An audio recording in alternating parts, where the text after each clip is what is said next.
台南市副市长叶铁山主持轰炸宣导列车启动仪式，展现市府打击诈骗决心。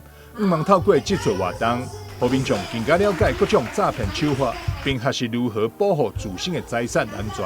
防诈的工作是黄伟哲市长在他任内最重要的一个政策。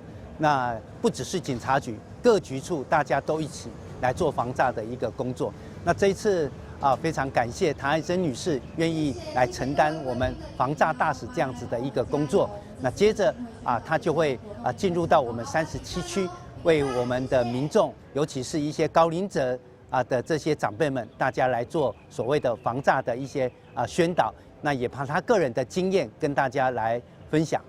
谭爱珍女士轰炸宣导巡回列车，10日上午伫王城西活动中心出发，短期为期4个月，进行台南市37区轰炸宣讲，希望以谭爱珍的亲身实例以及知名度，让更多民众关注诈骗议题，提升轰炸意识。现在呢，在一个整个国际好像都呈现比较混乱的状态之下呢，就是我们诈骗集团他们进场的好时机。那么他会趁着大家人心惶惶的时候呢，就趁虚而入，用各种不同的方式来诈骗。那么我必须要提醒大家，诈骗永远都不会消失，他们就跟新冠病毒一样。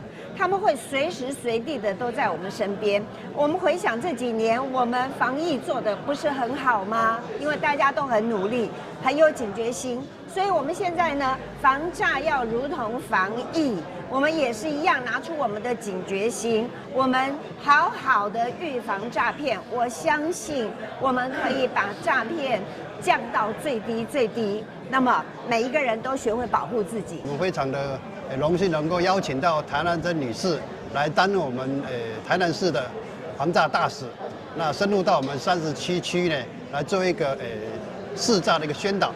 那我们希望呢，能够强化我们市民的一个防诈意识呢，使我们民众呢能够减少来被诈骗。这次活动由台南市警察局、结合市府社会局、民政局以及各区公所共同筹办。